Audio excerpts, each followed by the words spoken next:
ప్రభునందు ప్రియమైన దేవుని ప్రియులారా, ప్రభువైన యేసుక్రీస్తు అమూల్యమైన నామములో మీ అందరికీ మా హృదయపూర్వక వందనాలు. ఈ సమయంలో యోహాను సువార్త 8వ అధ్యాయము మొదటి వచనం నుంచి 11 వచనాలు మార్చి చదువుకుందాం. నేను ఒక వచనం చదువుతాను, తర్వాత 2వ వచనాన్ని మీరు చదవండి. యేసు ఒలీవల కొండకు వెళ్ళెను. 2వ వచనం అందరూ. తెల్లవారగానే యేసు తిరిగి దేవాలయంలోనికి రాగా ప్రజలందరూ ఆయన ఎద్దకు వచ్చి కనుక ఆయన కూర్చుని వారికి బోధించుచుండెను. శాస్త్రులు పరిచయులను వ్యభిచారములు పట్టబడిన ఒక స్త్రీని తోడుకొని వచ్చి ఆమెను మధ్య నిలువబెట్టి, ఈ స్త్రీ వ్యభిచారం చేయుచుండగా పట్టుబడెను. అట్టి వారిని రాళ్ళను చంపవలనని ధర్మశాస్త్రములో మోషే మనకు ఆజ్ఞాపించదు కదా, ఆయనను నీవేమి చెప్తున్నామని ఆయనను అడిగిరి. ఆయన మీద నేరం మోపవలనని ఆయనను శోధించుచు ఇలాగున అడిగిరి. అయితే యేసు వంగి నేల మీద వేలితో ఏమో వ్రాయిచుండెను. వారు ఆయనను పట్టు మొదలకు అడుగుచుండగా ఆయన తల ఎత్తి చూచి, మీలో పాపము లేనివాడు మొట్టమొదట ఆమె మీద రాయి వేయవచ్చునని వారితో చెప్పి మరలా వంగి నేల మీద వ్రాయిచుండెను. వారి మాట విని పెద్దవారు మొదలుకొని చిన్నవారి వరకు ఒకరి వెంట ఒకడు బయటికి వెళ్ళిరి. యేసు ఒక్కడే మిగిలెను, ఆ స్త్రీ మధ్యన నిలవబడి ఉండెను. యేసు తల ఎత్తి చూసి, అమ్మా, వారెక్కడ ఉన్నారు? ఎవరు నీకు శిక్ష విధించలేదా అని అడిగినప్పుడు ఆమె లేదు ప్రభువా అనెను. అందుకు యేసు, నేను నీకు శిక్ష విధింపను, నీవు వెళ్ళి ఇక పాపము చేయకుమని ఆమెతో చెప్పాను. ప్రభునందు ప్రియమైన దేవుని బిడ్డలారా, బైబిల్లో 4 సువార్తలు ఉన్నాయి. ఎన్ని సువార్తలు ఉన్నాయి?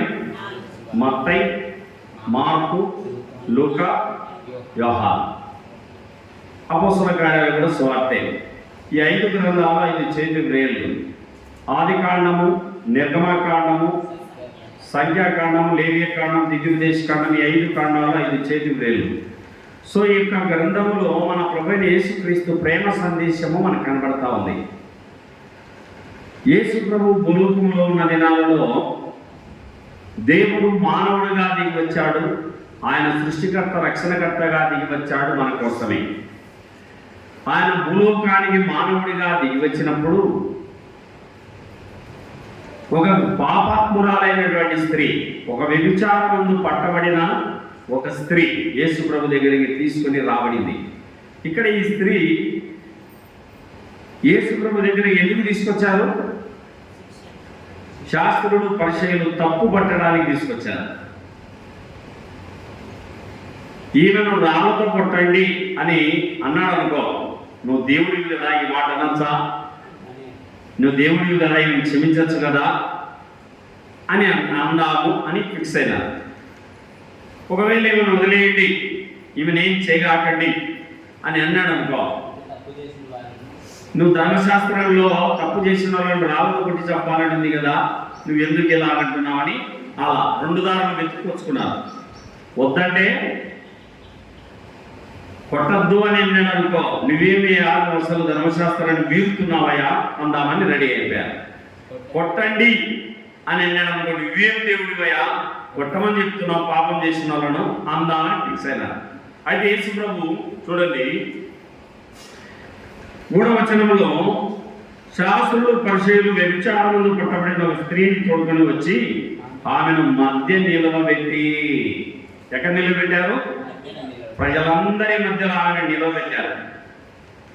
నిలవబెట్టి, బోధకుడా, ఈ స్త్రీ వ్యభిచారము చేయుచుండగా పట్టబడెను, అట్టి వారిని రాళ్ళను చంపవలనని ధర్మశాస్త్రములో మోషే మనకు ఆజ్ఞాపించను కదా అని ఆయనను నీవేమి చెప్తున్నావా అని ఆయనను.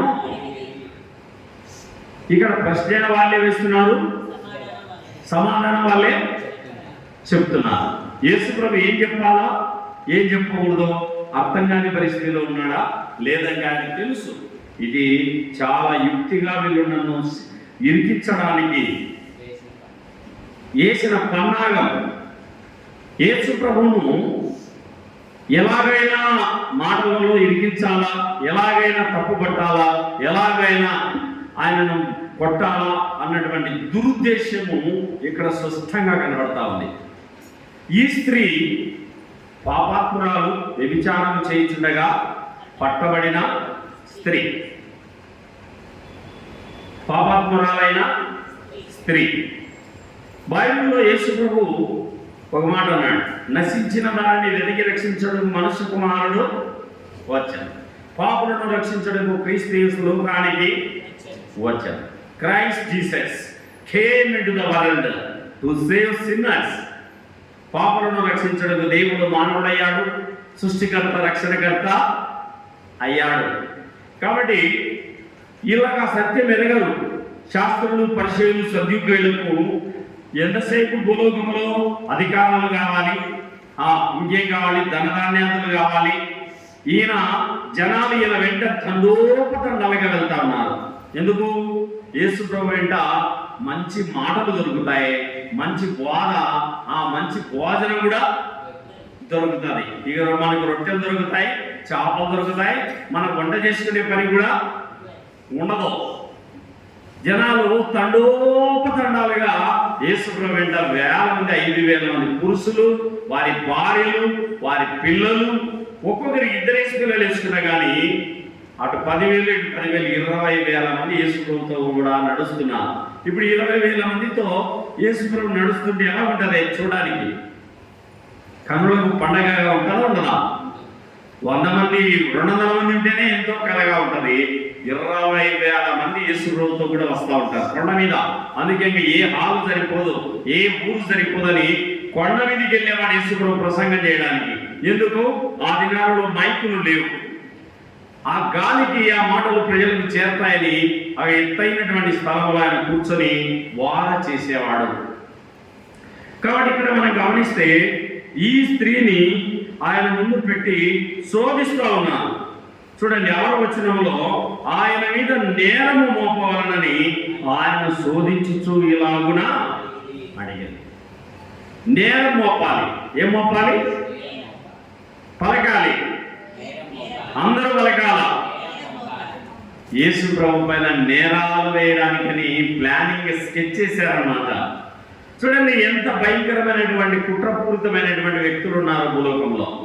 అసూయ, ఈర్ష్య, ద్వేషము, కుళ్ళు, కుతంత్రాలు, ద్వేషము, ఇవన్నీ కలిగినటువంటి ప్రజల మధ్యలో మనం ఉన్నామన్న విషయాన్ని మనం గమనించాలి. కాబట్టి ఇక్కడ గమనిస్తే యేసు ప్రభువు అయితే యేసు వంగి నేల మీద రేలితో ఏమో రాయిచుండాను. నా జీవిత చెత్త రాస్తున్నాడు ఏమని అందరిలో భయం పుట్టిండొచ్చు. ఆయన ఏదో రాస్తున్నాడు, నీ సంగతి ఏంటి అన్నట్టుగా అందరూ ఒళ్ళులో లోపల భయం. ఒక నీతిమంతుని ఎదుట అనీతిమంతులు నిలవాలంటే ధైర్యం ఉంటుందా?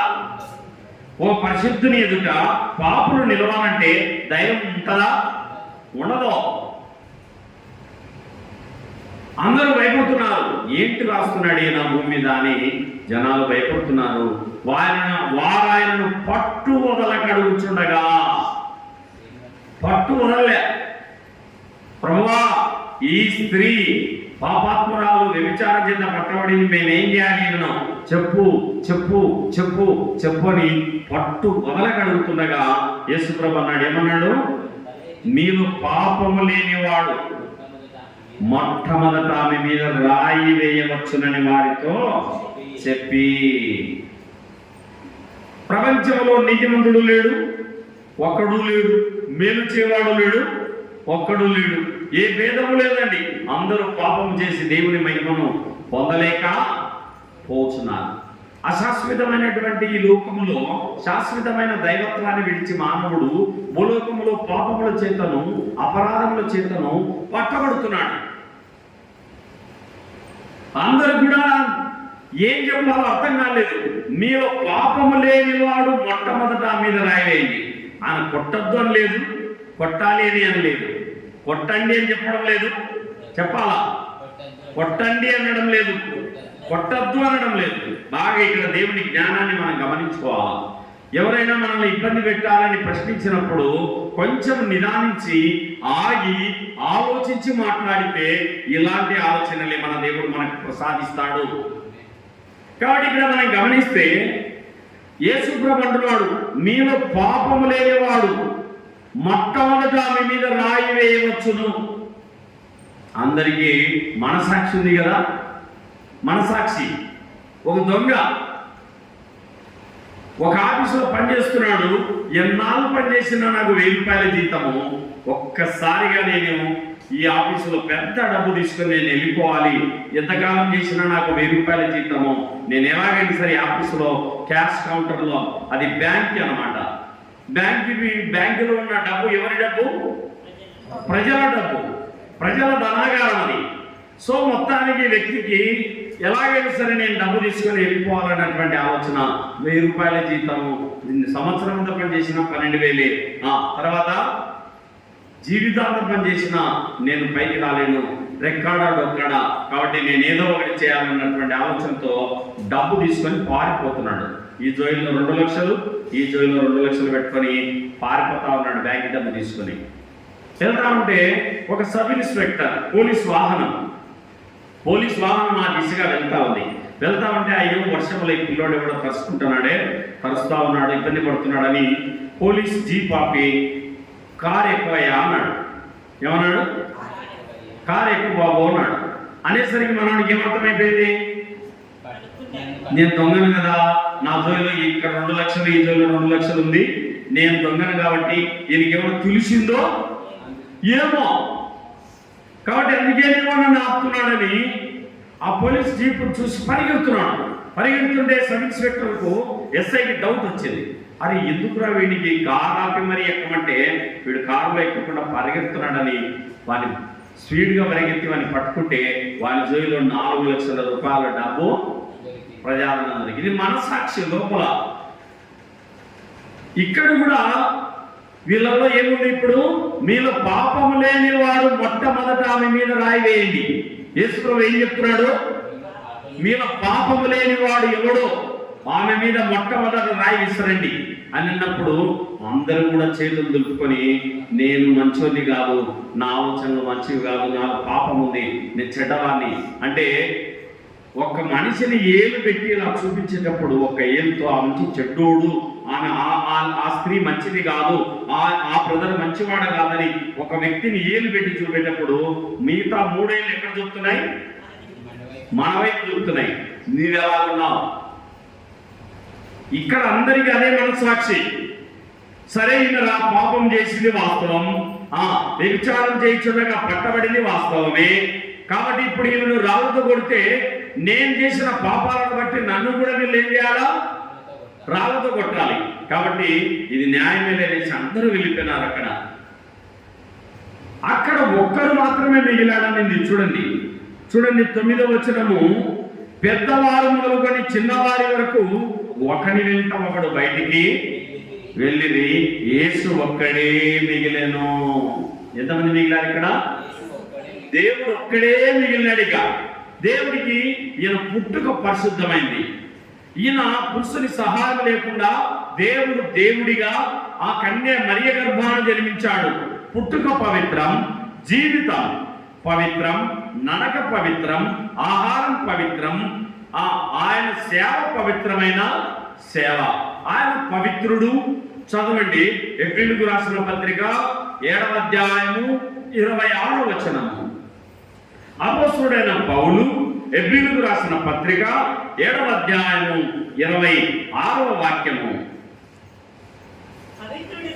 పవిత్రుడును నిర్దోషియు నిష్కల్మషుడును పాపులలో చేరక ప్రత్యేకముగా ఉన్నవాడు చాలు. ఆయన పవిత్రుడు. యేసు ప్రభు వివరండి, పాపము అంటనివాడు, పాపము అంటనివాడు, నిర్దోషి, దోషము లేనివాడు, నిష్కల్మషుడు అంటే కలంకము లేనివాడు, కలంకము అంటకుండా బ్రతికినవాడు. ఆయన పవిత్రుడు, ఆయన నిర్దోషి, ఆయన నిష్కల్మషుడు, పాపులలో చేరక ప్రత్యేకముగా బ్రతికినవాడు. మనం ఎలా బ్రతకాలో, ఎలా మాట్లాడాలో, ఎలా జీవించాలో, ఎలా ముందుకెళ్లాలో మనకు నేర్పించిన మహనీయుడు మన ప్రభువైన యేసుక్రీస్తు. క్రీస్తు మీకు మాదిరి నుంచి పోయాడు. మన ప్రభువైన యేసుక్రీస్తు వారు మనకి ఏం పెట్టిపోయినాడు? మాదిరి.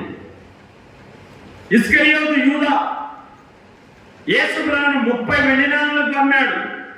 యూదా, నువ్వు చేసే పని త్వరగా చెయ్యి, మీలో నుండి వాడు అప్పగిస్తాడు అన్నప్పుడు నేనా నేనా నేనా అంటే ఇస్కరియోతు యూదా వచ్చినప్పుడు ఆ మనుషుడివి నీవే అన్నాడు, ఆ వ్యక్తివి నీవే అన్నాడు. ఆ వ్యక్తిని కూడా దేవుడు క్షమించాడు. నేను నిరపరాధ రక్తాన్ని అప్పగించాను, ఆ వ్యక్తిని వదిలేయండి అని ఆ వెండి నాణాలు తీసుకెళ్లి దేవాలయంలో పడేశాడు, ఉరి పూసుకున్నాడు.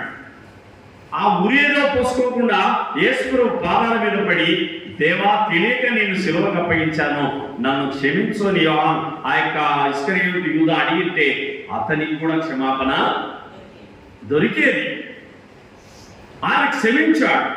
పాపాత్మురాలిని, వ్యభిచారం చేత పట్టబడిన స్త్రీని ఏమంటున్నాడు యేసుప్రభు వారు?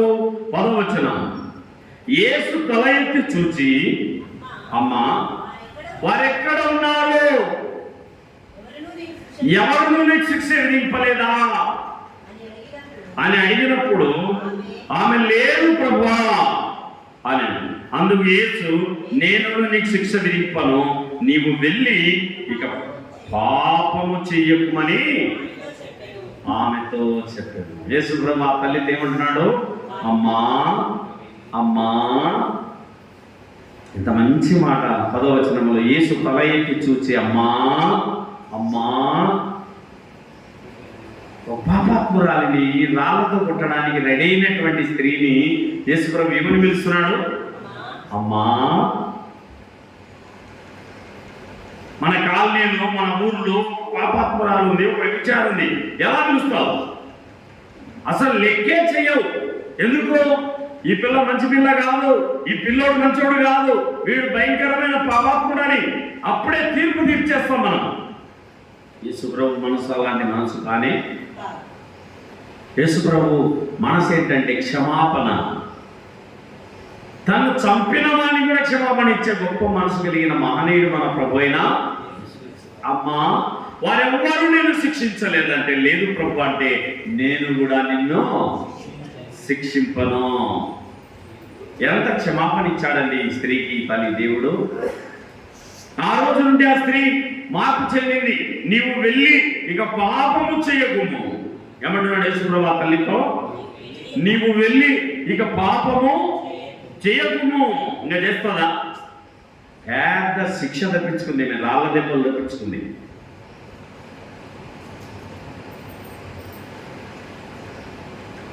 ప్రతి మానవుని ఎడల దేవుడు ప్రేమ కలిగి ఉన్నాడు. ప్రభునందు ప్రియ సహోదరి సహోదరుడా, దేవాది దేవుడు నిన్ను ప్రేమించి, నన్ను ప్రేమించి, నీకు బదులుగా నాకు బదులుగా కలవరి శిలువలు తన రక్తాన్ని దారుణంగా చెల్లించినాడు. పాపులం, బలహీనులం, భక్తిహీనులం. చదవండి మన చిట్ట రోమాపత్రిక 5వ అధ్యాయము. అపోస్తులైన పౌలు రోమిలకు రాసిన పత్రిక, దైవజనుడైన పౌలు రోమిలకు రాసిన పత్రిక 5:6. ఏలయనగా బలహీనులమై ఉండగా, బలహీనుడు అంటే చేయొద్దనుకుంటాం చేస్తాం, వినొద్దనుకుంటాం వింటాం, తినొద్దనుకుంటాం తింటాం. బలహీనం అంటే, నేను ఈ సంవత్సరం జనవరి రోజు ఏమో ముక్కుబడి చేసుకుంటా, 31 రాత్రిగా ఈ న్యూగా కొత్తగా ఇక నా నోరు నేను ఎవ్వరిని కలవను. తేలు కాటు కంటే, పాము కాటు కంటే, కుక్క కాటు కంటే భయంకరమైన కాటు ఏ కాటు? మనుషుని కాటు. మనుషుడికి వచ్చే మందే లేదు. మా ఊర్లో కర్నూలు జిల్లా కోవెలకుంట్ల మండలం దొన్నిపాడులో ఒక స్త్రీ మరో స్త్రీని కరిచింది. కరిసి ఈ భాగంలో ఉన్న ఈ కండ పట్టుకొని పీకి పక్కనేసింది. ఎంత కసి ఉందో కదా ఆ యొక్కకు. ఇద్దరు తోడికోడలే. భయంకరమైనటువంటి ప్రజలండి. మనుషుని కాటు అతి భయంకరమైన కాటు. మనం కరుస్తూ ఉంటాం మాటలతో, గాయం చేస్తూ ఉంటాం మాటలతో, హత్య చేస్తాం మాటలతో, అవతల వ్యక్తి కన్నీళ్లు పెట్టేటట్టు ప్రవర్తిస్తాం మాటలతో. ఆ వ్యక్తిని హత్య చేసినట్టే అది సమానం. ఎదుటి వ్యక్తి నీ ద్వారా కన్నీళ్లు పెట్టకూడదు. ఎదుటి వ్యక్తి నీ ద్వారా కన్నీళ్లు పెట్టకూడదు. ప్రేమించు. చేతనైతే ప్రేమించు, ద్వేషించద్దు. కంటి ముందరంటే సహోదరుని ప్రేమించలేని మనం కనబడని దేవుణ్ణి ఎలా ప్రేమిస్తావు? ఈ నోటితో మంచి మాటలు, ఈ నోటితో మంచి పలుకులు పలకాలి. యేసుప్రభు ఏమని పలుకుతున్నాడు ఇక్కడ? అమ్మా, వారెవ్వరూ నిన్ను శిక్షించలేదా? లేదు ప్రభు అంటే నేను కూడా నిన్ను శిక్షించనమ్మా. ఎంత మంచి మాట. తప్పు చేసిన వాళ్ళని మనం అసహించుకుంటాం, కానీ యేసుప్రభు అసహించుకోవడంలే.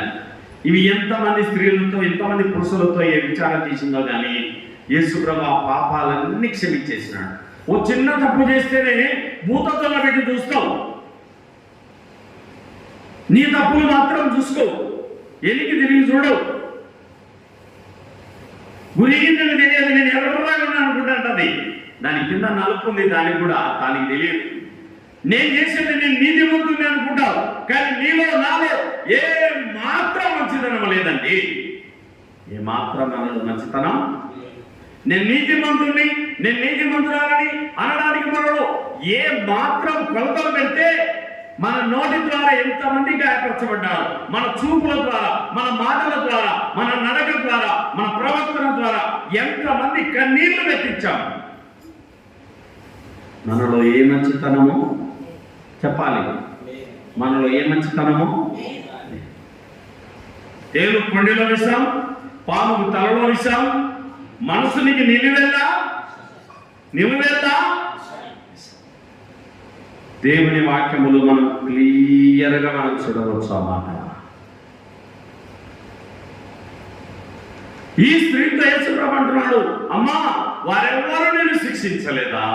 లేదు ప్రభా, అందరూ వెళ్ళిపోయారయ్యా, నువ్వు నన్ను కాపాడావు ప్రభా అంటుంది. అయితే నేను కూడా నిన్ను శిక్షించనమ్మా. చూడండి, మొట్టమొదటి మాటగా మనం ఎవరమైనా 6వ వచనములో ఏలైనగా మనం ఇంకా బలహీనులమై ఉండగా క్రీస్తు యుక్త కాలమున భక్తిహీనుల కొరకు ఎవరండి మనము? భక్తిహీనులం, బలహీనులం. ఎవరండి మనం? బలహీనులం. రెండవదిగా భక్తిహీనులం. మూడవదిగా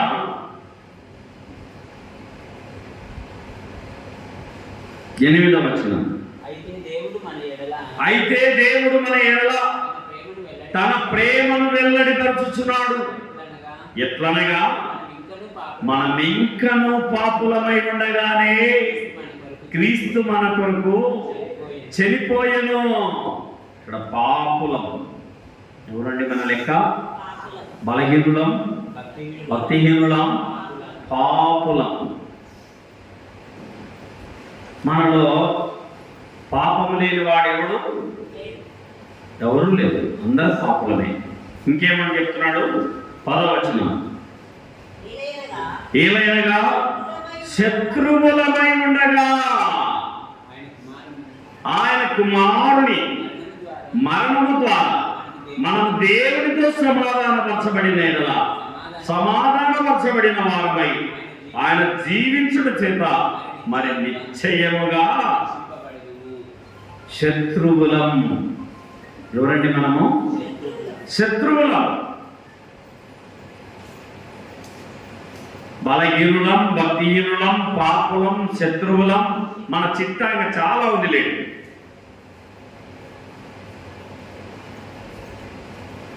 ఆదికాండం 50:15 పరిశుద్ధ బైబిల్ గ్రంథం ఆదికాండము 50వ అధ్యాయము 15వ వచనము. ఆదికాండం 50:15. యేసేపు సహోదరులు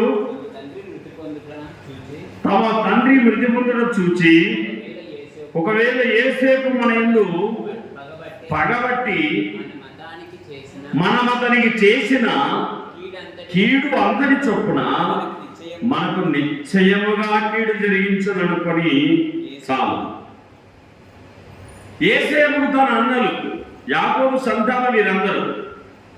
యేసేపును మనము లోయలో తోసివేశాము, యేసేపును ఒట్టిల్లు గుంటలో పడవేశాము, ఇస్మాయిలుకు అమ్మివేశాము. యేసేపు కలగనని కలలు ఏమైతాయో అని చిత్రహింసలు చేశాము. చంపడం ఒకటే లేదండి, ఇక అన్ని చేశారు. ఏం చేయాలి అన్ని కూడా.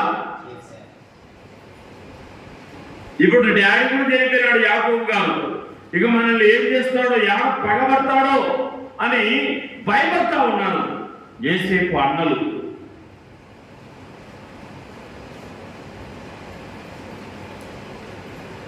పదేడులోని తండ్రి తాను చావక మునుపు ఆజ్ఞాపించినదేమనగా యోసేపుతో నీ సహోదరుని కీడు చేసిన కనుక దయచేసి వారి అపరాధమును వారి పాపమును క్షమించమని అతనితో చెప్పుడనెను.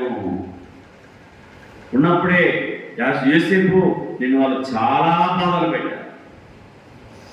యాకోబుకు 12 మంది కుమారులు, అందులో ఈయన 11వ కుమారుడు.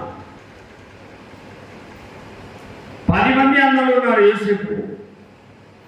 వాళ్ళందరూ తన అన్నలు ఎక్కడ గొర్రెల మంది మేపుతున్నారో వారికి ఆహారం ఇచ్చినామని తండ్రి పంపితే యోసేపు అంటే చాలా ఇష్టం. రాహేలు ముద్దుల కుమారుడు, చాలా అందగాడు, చక్కని నేత్రములు కలిగిన వాడు, చక్కని సౌష్ఠవము, చక్కని ఆకారము కలిగినటువంటి చక్కని సౌందర్యవంతుడు.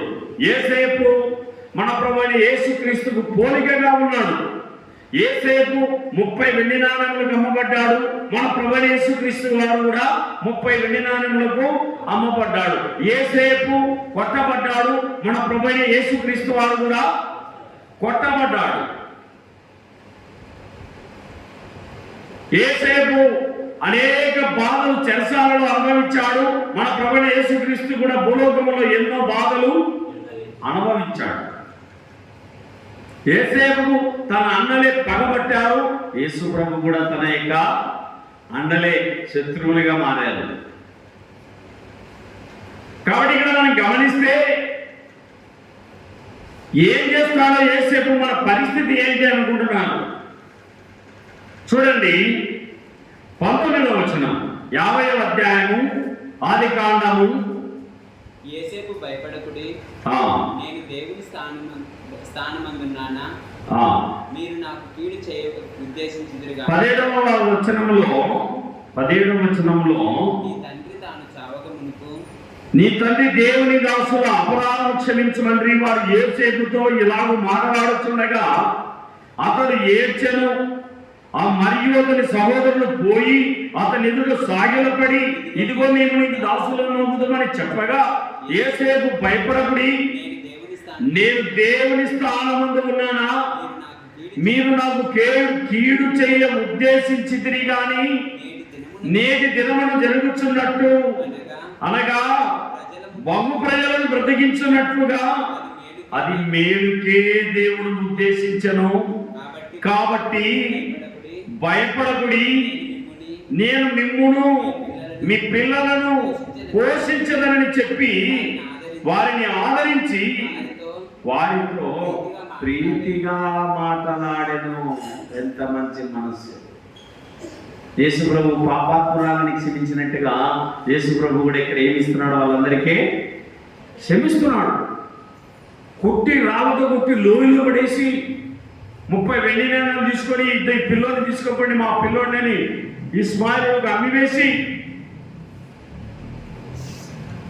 అంత కీడు చేశారు. కానీ యేసేపు ఏమంటున్నాడు, రాబోయే కాలంలో కరువు రాబోతా ఉంది కనుక భవిష్యత్తు జ్ఞాని అయిన దేవుడు రానున్న కాలాన్ని దృష్టిలో పెట్టుకొని అది మనకు మేలుగా చేశాడు. నేను ముందుగా ఐగుప్తు రావడం మేలైపోయింది. మీ అందరికీ మీకు మీ పిల్లలకు ఆహారాన్ని జీవాధిపతిగా మార్చబడ్డాడని మన ప్రభు అయిన యేసుక్రీస్తు వారి జీవాధిపతి. యేసేపు కూడా తన అన్నలను, తన వదిన గారిని, తన కుటుంబ సభ్యులను, తన రక్త సంబంధికులను భయంకరమైన కరువు బారిన పడకుండా కాపాడుకున్న జీవాధిపతిగా మనకి ఇక్కడ కనబడుతున్నాడు.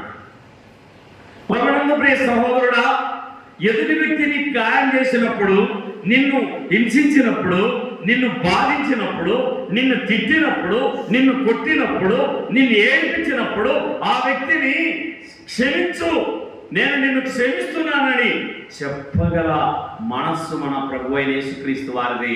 యోసేపు కూడా నన్ను బాధ పెట్టినందుకు, నన్ను అమివేసినందుకు, నన్ను కొట్టి ఒట్టి భాగం వేసినందుకు ఏం బాధపడగాకండి. నన్ను రక్తసిక్తమైనదిగా మీరు కొట్టారు, నన్ను కొట్టినా పర్వాలేదు, దేవుడు అది మేలుగా చేసినాడు, ఏడవగాకండి. డాడీ చనిపోయాడని నేను మీకు అన్యాయము చేయను, మీ అందరిని, మిమ్మును, మీ పిల్లలని నేను పోషిస్తాను. కొట్టిన వ్యక్తులను క్షమించడమే కాదండి, వారిని చేరదీయడం, వారికి ఆహారం ఇవ్వడం, వారి పిల్లలకు ఏ లోటు లేకుండా చేయడం యేసేపులో ఉన్న గొప్పతనం. అది మన ప్రభు అయిన యేసుక్రీస్తు మనసుకు సాదృశ్యంగా ఉన్నది. పాపాత్మురాలైన స్త్రీని, అమ్మా వారెవ్వరూ నన్ను శిక్షించలేదా? లేదు ప్రభువా, వాళ్ళెవ్వరూ నన్ను శిక్షించలేదయ్యా. అమ్మా నేను కూడా నిన్ను శిక్షించను, ఇక నువ్వు వెళ్ళి వ్యభిచారం చేయకమ్మా, ఇక వెళ్ళి నువ్వు పాపము చెయ్యొద్దమ్మా.